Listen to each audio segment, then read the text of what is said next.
Shalom saudaraku, jumpa lagi dengan saya di dalam Renungan Harian GBI PPL hari ini. Dan saya hari ini akan membawakan renungan dengan judul Jadilah Orang Benar.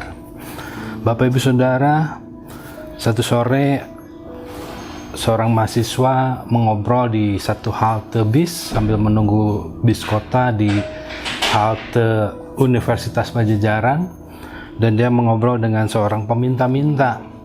Di sore hari itu dia tanya sama pengemis itu, "Pak, sudah berapa lama Bapak meminta-minta seperti ini?" Lalu si pengemis menjawab, "Ya kurang lebih sudah 7-8 tahun, Dek." "Wah, lama juga ya Pak," kata mahasiswa, "dan sehari Bapak dapat uang berapa?" Lalu pengemis itu bercerita, "Ya kalau rame saya dapat 150 sampai 200 ribu. Dengan kaget, mahasiswa itu bertanya, "Oh, besar sekali ya Pak. Lalu keluarga Bapak di mana?" dia tanya. Pembicaraan terus berlangsung. Si pengemis ngomong begini, "Ya, istri saya sudah pulang kampung, Dek. Mungkin karena dulu saya jahat, suka pukulin dia, jadi dia tinggalkan saya. Anak saya ada 3, satu di Maranatha, satu di Parahyangan, dan satu di ITB." Lebih kaget lagi mahasiswa itu bertanya, "Wah, anak-anak Bapak hebat, kuliah apa mereka di sana?" Lalu dengan malu-malu pengemis itu bilang, "Enggak deh, mereka juga peminta-minta seperti saya." Bapak Ibu Saudaraku, cerita ini mengingatkan kepada saya yang saya akan bagikan kepada Bapak Ibu Saudara satu ayat firman Tuhan dari Mazmur 37 ayat ke-25.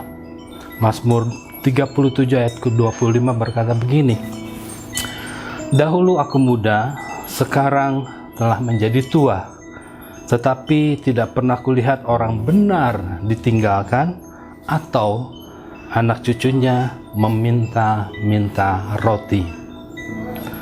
Firman ini mengingatkan kepada setiap kita hari ini bahwa kita untuk menjaga hidup kita ini, kita harus jaga hidup kita sedemikian rupa sehingga kita semua didapati sebagai orang-orang benar.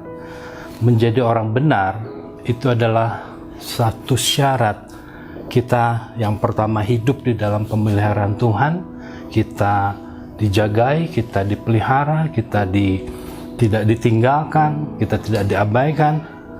Bahkan yang kedua, anak cucu kita pun dipelihara. Bahkan mereka tidak akan berkekurangan di dalam kehidupan mereka, tidak sampai meminta-minta, kata firman Tuhan. Bapak Ibu Saudara, kata orang benar dalam bahasa aslinya disebut dengan sadek. Apa itu sadek? Sadek itu adalah orang yang hidup sesuai dengan hukum.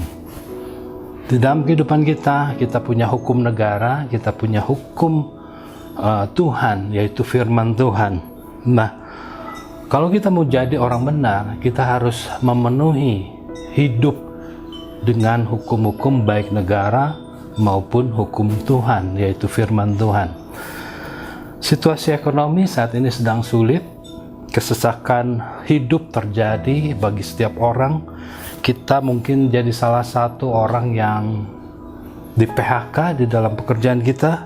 Usaha, restoran, toko-toko yang kita miliki itu juga banyak mengalami yang namanya istilahnya slow down atau sepi pengunjung. Situasi keuangan kita pun mungkin mengalami kesulitan, kita punya hutang yang masih harus dibayar, dan masalah-masalah lain yang ada dalam kehidupan kita. Tapi ingatlah satu hal ini, ketika kita memutuskan untuk hidup benar, ketika kita memutuskan untuk menjaga kekudusan di dalam kehidupan kita, ketika kita memutuskan untuk hidup sesuai dengan hukum-hukum Tuhan, ketika kita memutuskan untuk tetap menjaga pikiran, perkataan, perbuatan kita dengan benar, maka ini yang Tuhan janjikan. Tuhan tidak akan meninggalkan kita, Tuhan tidak akan mengabaikan kita, Tuhan tidak melupakan kita. Tetapi sebaliknya, Dia yang akan memelihara kehidupan kita, Dia akan menjaga kehidupan kita, Dia menyediakan segala kebutuhan kita. Tuhan punya banyak cara, Tuhan punya banyak hal, jalan yang tidak pernah kita pikirkan, tapi satu komitmen kita ketika kita menjaga hidup kita dengan benar, Tuhan tidak meninggalkan kita. Dari ayat yang tadi saya sampaikan, Mazmur 37, itu juga saya dapatkan satu hal. Kalau Tuhan sudah berjanji, Dia akan konsisten menepati janjinya. Dia tidak akan melupakan janjinya. Terbukti ketika Daud berkata, dari dia muda sampai dia tua, dia tidak pernah melihat orang yang benar hidupnya di hadapan Tuhan ditinggalkan. Dari muda sampai tua, Tuhan konsisten menjaga orang benar hidupnya. Mari kita hidup sebagai orang benar, sehingga dengan demikian Tuhan akan memelihara hidup kita dengan baik dan sempurna. Jangan sampai anak kita didengar nanti satu hari menjadi kekurangan, bahkan cucu kita meminta-minta, seperti apa yang sudah diingatkan oleh firman Tuhan tadi. Mari jaga kekudusan, mari jaga pikiran, mari jaga hati, mari jaga perkataan dan perbuatan kita sesuai dengan hukum-hukumnya Tuhan, yaitu firman Tuhan yang hidup. Tuhan Yesus memberkati, sampai berjumpa di lain waktu.